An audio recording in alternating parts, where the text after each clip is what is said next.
Robert Nason, and I'm an assistant professor at Concordia University in Montreal and the Concordia University Research Chair of Entrepreneurship and Society.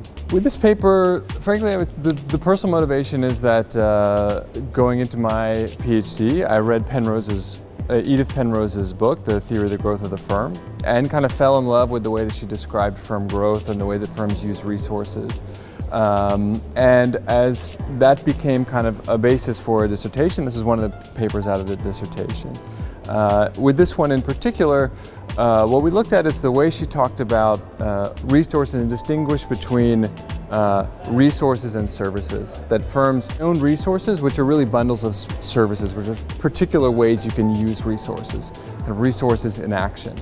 And this lends itself to talking about whether firms are utilizing resources that they own and control, that are their own resources. And that's kind of the dominant conversation in entrepreneurship, is that new ventures, they go out, they recognize an opportunity that's out there, they go out and get all the resources they need, bring it inside the firm, and that allows them to carry out their activities. But what we saw is a growing trend that firms actually, new firms in particular, often use resources that they don't own, that are outside of the firm, external resources. And so we wanted to explore that. How does the use of external resources impact the firm's growth trajectory? So we draw on Penrose's notion of resources and services to talk about using the services of a resource without owning the resource itself. And we developed and kind of introduced this idea of boundary permeability, that what's happening as new ventures are creating their businesses, they're kind of shaping the boundaries of their firm.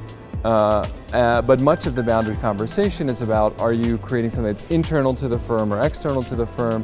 Where is the location of the boundary specifically? Is it market or hierarchy? And here we're looking at more changes in the nature of the boundary. And so we say their boundaries are changing in a way that they're becoming more permeable, that there's this kind of ambiguity between internal and external resource, and that really drawing on these external resources but still using parts of it inside is creating these permeable boundaries.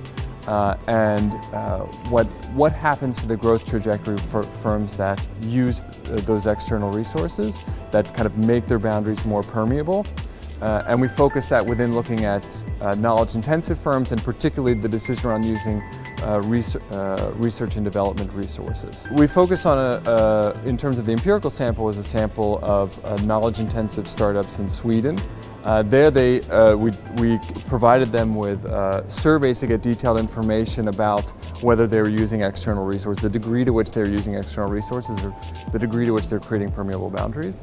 And that's things like having alliances, collaborations with universities, contracting out work, that kind of thing. But the nice thing about Sweden is that they have these secondary objective performance data that small private firms have to provide to the government as well. So we had objective growth data.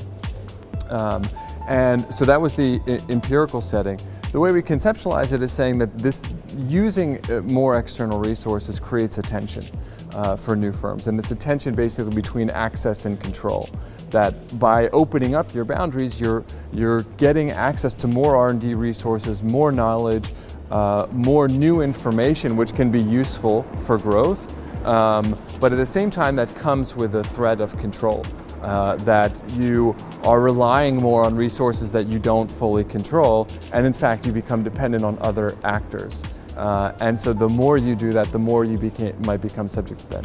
And that's particularly interesting for new ventures, which tend to be in susceptible power dynamics relative to larger players, that they're susceptible to being exploited and having their dependence taken advantage of. It's a good question about whether we consider different dimensions of permeability. In this case, we focused on one, and we focused on one that intentionally we tried to choose a dimension that was very salient. So that's why we looked at research and development for knowledge-intensive companies. Because it's true, just outsourcing maybe your marketing or outsourcing something else may be peripheral and not really core. But for these companies, it's something that's core. So we wanted to focus on it in that way. I think the kind of strategic calculus around how dependent you will be, how much access it gives you, will be different depending on the resource you talk about. So we think that the concept of boundary permeability has implications for other kinds of resources, but in this case we really focused on R&D boundaries. The big implication for practice relates to the way we think about alliances and collaborating with others. And I think a lot of the literature tends to focus on the positives of alliances, that going out and forming alliances is great for new ventures. It's a great way to get new resources, a great way to build your network and accomplish a lot of great things. And there's some truth in that.